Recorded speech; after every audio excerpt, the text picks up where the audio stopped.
Welcome to A Poor Millionaire with your host Curtis. Today we're going to talk about something interesting.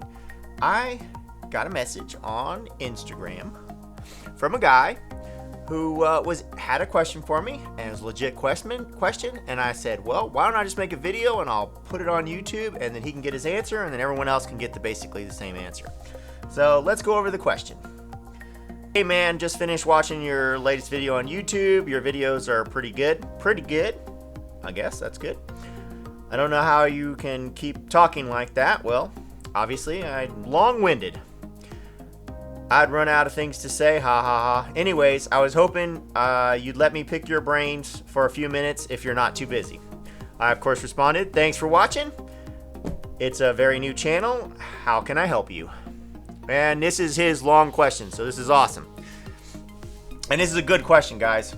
And this guy knows a lot about what he's talking about. I currently have 2 SFR properties, working on securing the third, closing January 2020. I just acquired a HELOC, and I'm thinking of purchasing maybe another 4 or 5 properties with it. What are your thoughts on that approach? I'm thinking either 4 or 5 or a HELOC. Do some flips, basically a BRRRR method. I haven't seen you talk about your rental portfolio. I've only saw one video where you mentioned you had some rentals, but I don't know what they consist of. SFR, multifamily, etc. Anyways, thanks for your time in advance. Well guys, this guy's obviously kicking butt and taking names. He's already got 2 rental properties. And SFR is a single family rental.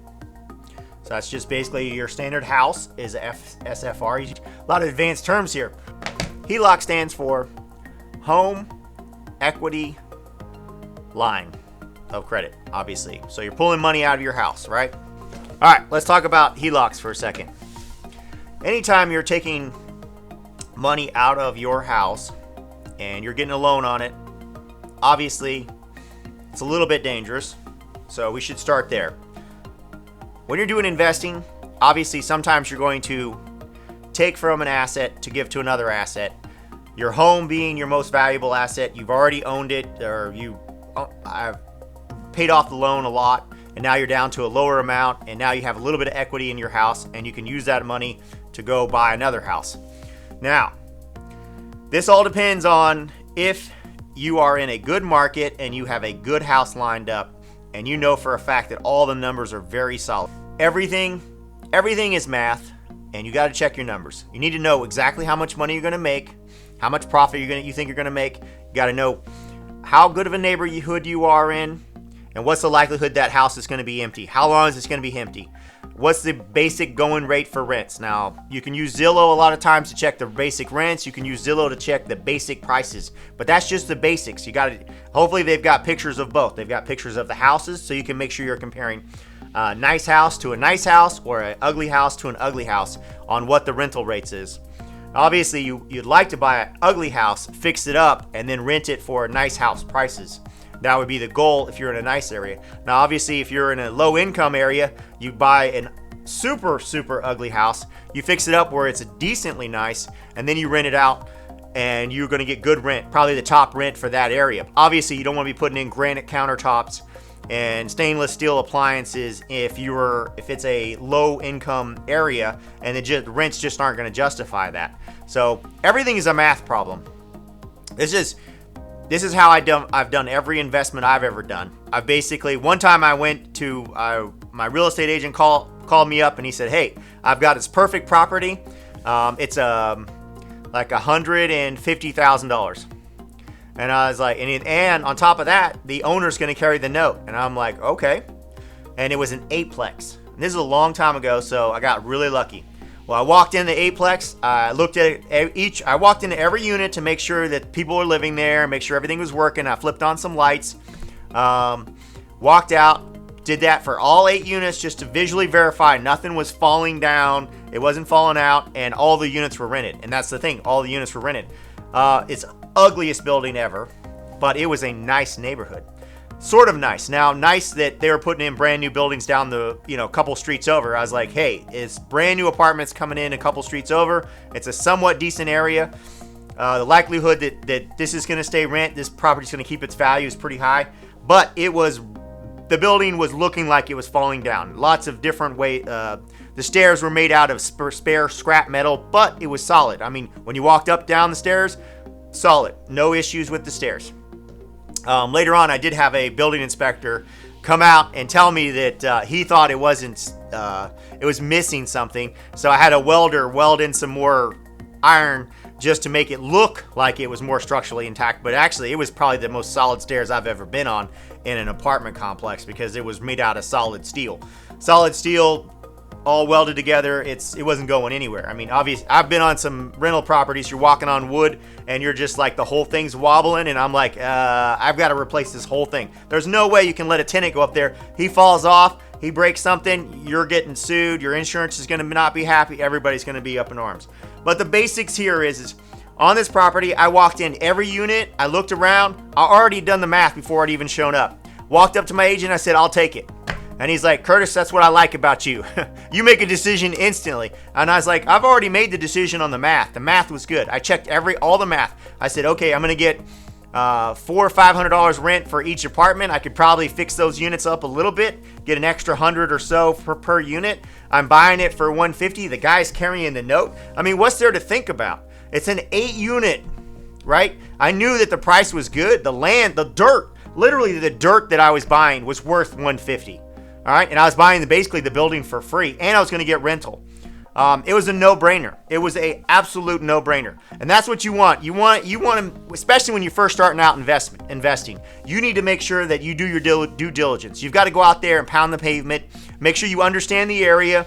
Make sure you understand everything. Make sure you understand the math, and have a basic understanding. You've already got 2 units. This guy's already got 2 units, which is beautiful. He already understands the rent. He already understands the area. He already understands his occupancy. He understands the type of renters who are going to rent from him. Now, if you're doing credit checks, like if you're in low income, it's difficult to do a credit check. But when you're in high income, you have to do a credit check. You have to verify the renters coming in are going to be people that, number one, they got income verification, making sure the credit's good, and then how good a credit, how good is the area. If you're renting a $4,000 house, that guy has to have superb credit, nothing on it. But you're renting a $1,500 house, you know that guy's going to have something on his record that isn't spotless. But obviously, you don't want a guy who has 15 evictions moving into your $1,500 a month house. But you understand you understand the neighborhood that you're in, the rental property that you're buying, and you understand the numbers. And you already have 2 properties to give you a good idea of what's going on. Now, if you understand the numbers, and you're making sure that you're making a good profit, you got to make sure that your profit is substantial. I mean, it's got to be high, guys. I see a lot of people that are going into loans and stuff, and the profit margin is so slim. The slimmer the profit margin, the more you should just hold off. All right. If you're down to 5% return, you gotta walk. I mean, there's no way you can make a 5% deal. And I know a lot of people are like, hey, I'm making 5% return on my money, but it's obviously I've got this $200,000 house and it's gonna go up in value, and then eventually my rents are gonna go up, and eventually I'll start making 10%. And it's just 5% is just not enough. And then cash flow. Obviously, you've got to have lots of cash flow to make sure that you can make these things happen. If you're working off $100 a month in cash flow on a buy, you got to be real. I mean, if you've got reserves, if you're sitting on plenty of reserves, and you also have, that's one thing. I have economy of scale with. I have 30 houses. All right, 30 houses. So I have economy of scale. If 2 of my houses are empty, it's not killing me. All right, it's not killing me. That rent. And I've already got it scheduled. I already have it in my math problem. I say, okay, at any given time, I'm always going to have 2 or 3 houses empty. It's just the way it is. All right. And usually they're going to take about 1 month to rent. And when I get that 1 month, I've got my deposit plus the rent. So it's almost like they're always rented. But I've got plenty of time to get it fixed, get a new occupant in the next month, and I'm good. Long as it's only 30 days that it's empty, I'm not going to hurt. But at the same time, though, even if it does turn into 60 days, I'm still okay because I've got so many other houses to absorb the cost of those 2 houses that are empty. And it gets worse. Like right now, I think I have about 4 or 5 houses empty, but each one of those houses that is at a certain stage, like I have a deposit on one, I've got a deposit on another. But at the same time, though, I'm not getting rent because they put a deposit and they're like, hey, I'm going to move in the first. Well, obviously, I'm not getting rent for those days. But I've got them lined up. I've got everything working out. So if you understand the market, you understand each part of the market. You understand how much money you're making. Guys, the rate of return has got to be high. I used to, because of the amount of turnover that I had extreme turnover. I had extreme evictions. I was low income place. That's the thing. The low income, your return needs to be like, it's got to be at least above 20%, at least that much. And really, I wouldn't do anything unless it was a 40% return of investment. And obviously that was before I started taking stuff out. But that was after taxes, after insurance, after basically my money needed to make 40% because I knew that bad things can happen. And when bad things happen, like in low income housing, what's the worst thing that can happen? The worst thing that can happen is vandalism or people stealing your wire. That is the number one problem that I have is empty house. Someone comes in, rips out all the wiring, and then it's got to be all redone. Now, luckily, I already have plans in place, and I've already got electricians lined up that are super cheap, that are in the area where I can put it all back in and get it rented and back up and going in 60 to 90 days. But the problem is if you don't have that, if you've got one house and you buy it in low income and you don't have extra money and that house goes down and then you have a building inspector come in and realize that your wiring's gone. Now he wants you to pull permits. He wants the whole thing done perfectly. And then on top of that, the old wiring was old code. Now you've got to put it to new code. You're talking $10,000 or more just to put all that wiring in. The cost of the wire and the cost of the electrician. I mean, that's just week worth of work. 2 weeks worth of work. Plus, after you get done putting all the wiring in, you got to put all the sheetrock back and make sure it all looks perfect. That's another week's worth of work. It's just on and on and on and on and on. So guys, every situation is different. Just check your math. Check your math. Make sure that your math adds up. Make sure that I am making a solid rate of return. Also, make sure you put money in there for how long you think that house would remain empty. And then also remember, the rent market could change. Almost always rent's going to go up. That's the great thing about owning properties. Almost always it's going to go up, but you need to be prepared for it to go down. You've got to be prepared for the market change. And you also got to be prepared for a market slow. Because sometimes the market slows down. Sometimes there's more houses and then people are less likely to rent your house and then it takes you to 60 days. And when you start getting to that 60 and 90 days on an empty rent house, man, that is just going to hurt so bad because you're missing, and if you're making payments, that's going to hurt even worse. All right. Because that's just, you have to cover that house while it's empty. All right. If you're trying to get top rent in the neighborhood, if your rent's $1,500 and most of the houses there are about $1,400, but your house is a little nicer, so you're like, hey, I can get $1,500 for this house, and you have a market slow, and you go into that second month, you've got to cover that loan of, let's say, $1,000 plus taxes. You've got to cover expenses of fixing up the house. You just spent a bunch of money fixing it up. Now you're moving into that second month, and you're looking at $3,000 worth of loss $3,000 worth of loss, but you're having to actually foot out. Not only are you losing that money, you're actually having to come out of your own personal bank account to pay that mortgage every month, right? That's when it starts getting really scary. So just be really careful. Make sure the rate of returns are good. Make sure you understand your market. Make sure you understand, am I in low income? Is this low income? Because low income comes with special headaches, all right? But it also should come with more rate of return on your investment. If you got more headaches you get, the greater the return you're going to have to get. I had to do 40%. Now, I've gone all the way down. I'm probably going to, even low income, but see, I could probably go down to about 20% on low income.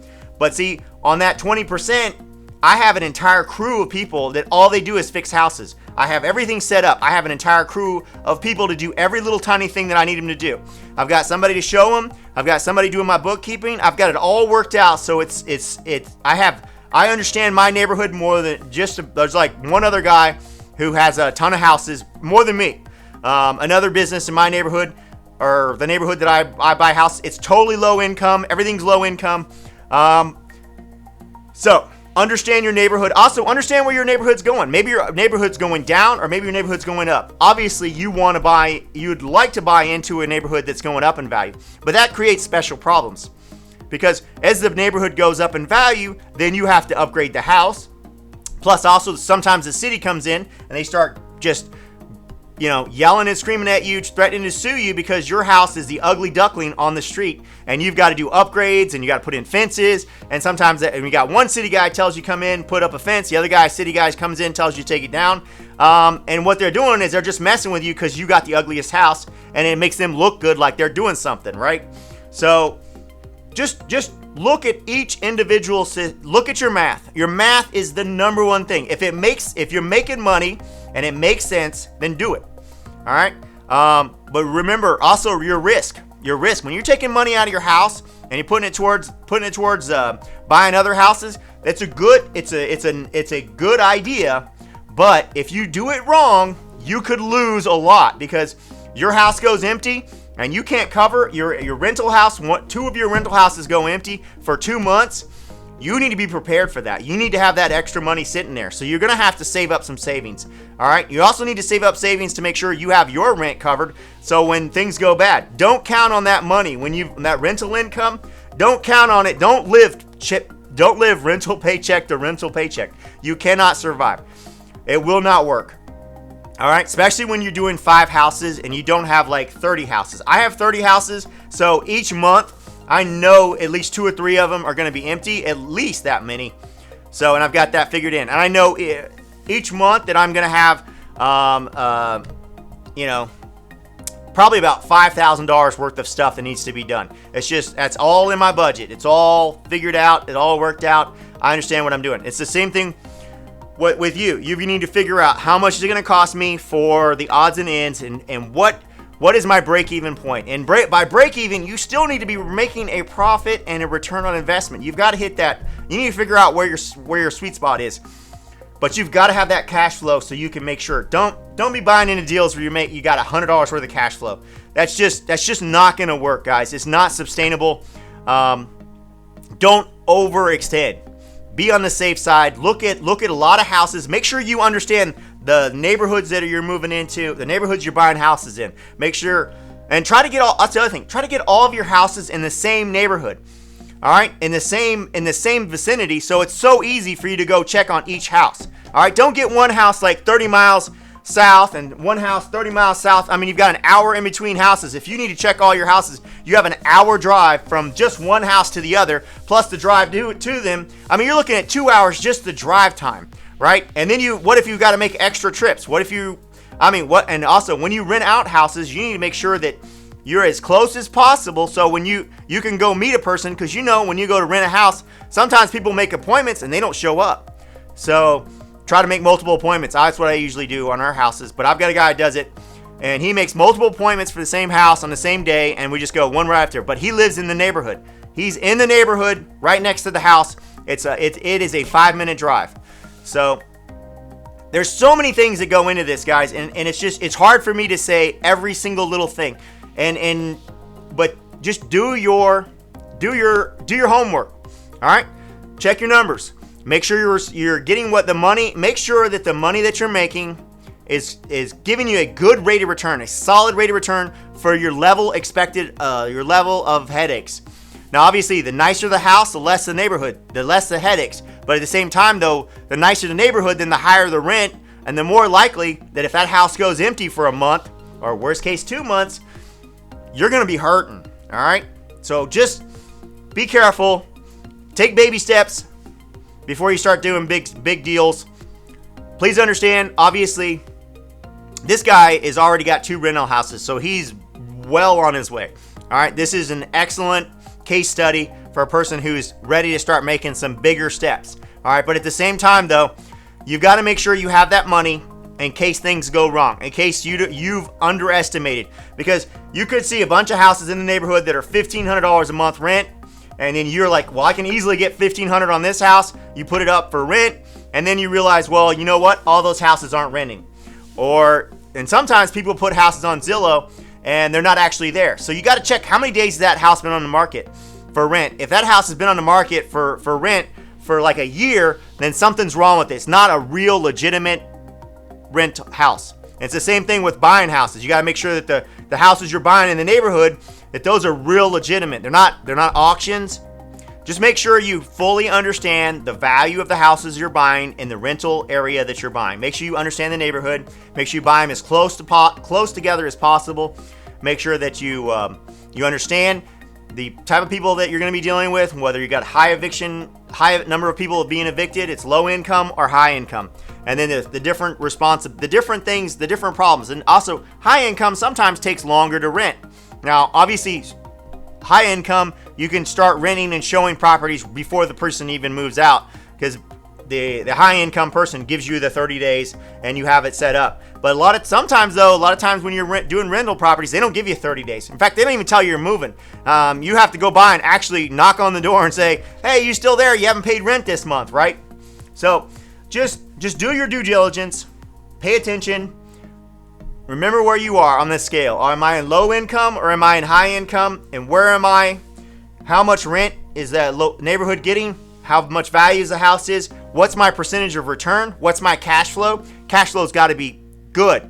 Cash flow is what's going to save you, because that extra, if you're getting $500 worth of cash flow, then you know $100 of that's going to go towards. And cash flow is after you pay taxes, after you pay your loan, after you pay any little incidentals that are all monthly. All right, like if you pay someone to mow the yard, that's going to be minus off your cash flow. Cash flow is in addition to what your normal payout is going to be. So cash flow needs to be good. It needs to be like $500. All right. Now that sounds high to some people, because some people are like, well, I only get $150 cash flow. Okay, if you've got money sitting aside and you can take that kind of risk, then go with it. But you need to have a solid cash flow where you're putting away money for that house being empty, and you're putting away money for that house having problems like plumbing issues or electrical issues, or just any little incidentals where the renter calls you up and says, hey, I've got a problem. You need to have money set aside so you're ready to go to fix that problem. You need to have money set aside so you're ready to go to fix it, or for that when that renter moves out and it's empty, when they move out in the middle of their lease because of XYZ, or even worse, here's the worst case scenario. The renter goes into eviction. And you also need to understand the market you're in. If you're in California, I don't even have any advice for you, because that state is crazy about evictions. Understand the eviction process. Guys, some states, it takes you like 3 or 4 months to get a person out. Luckily, I'm in the state of Texas, and it takes me very little time to get a person out. So it's actually pretty good. We can get a person out in about 3 to 4 weeks. So they don't pay their rent on the first. They're usually out by the end of the month. And sometimes I can actually get that house fixed and rented by the following month. But if I can't get them out by the end of that month and they could go over to the next month, then I've got to fix it and hope I rent it the next month. So guys, everything is math, and you've got to do your due diligence. And once you've done the numbers, once you understand the numbers, once you understand the neighborhood, you can walk into any house and see if it's a good deal, basically by looking at it. Now, obviously, the higher in the house, the more you want to do the inspections, because the more you can knock off of the actual purchase. But when you're buying a low income house, they're not going to let you buy. You can offer them low money, but if you know it's a good deal, like when I walked in that Aplex and it's $150,000, I knew it was a good deal. All right. And there's nothing to talk about. There's no negotiating. I wasn't going to haggle with him on the price. He's carrying the loan. He wants $150. I was like, deal. I was like, where do I sign? And the real estate agent's like, that's what I like about you. You know when you're ready to go. You don't have to inspections. I didn't need an inspection. I inspected it myself. I didn't need to go through and check to see if the hot water works. I figured even if it did work on a low income house, you could literally walk out the door. It's working. You've got hot water. Walk down the street, walk back, turn it on. It's not working, right? It could go out next week. So it doesn't matter whether you inspect it or not. Everything could break next week anyway. Now on the higher, obviously, if you're spending a lot of money on a house and you're getting a loan for it, it's going to be automatic. You're going to get those inspections anyway. So, but on the low income, it's less likely. And if you can get somebody to carry the loan, less likely you're going to need the inspection, because you're going to go look at it yourself.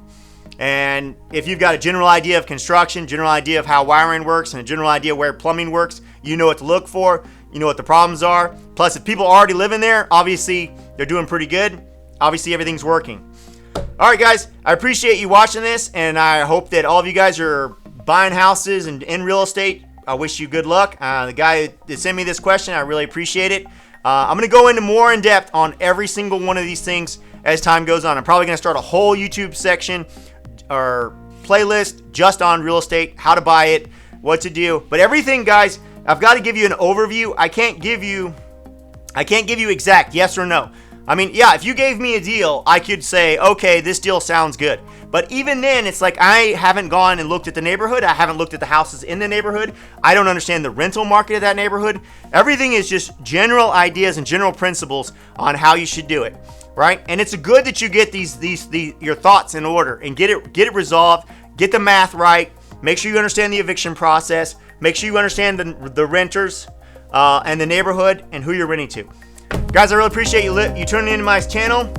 Please press the like button and obviously subscribe. And I'll see you in the next video, guys. Thank you.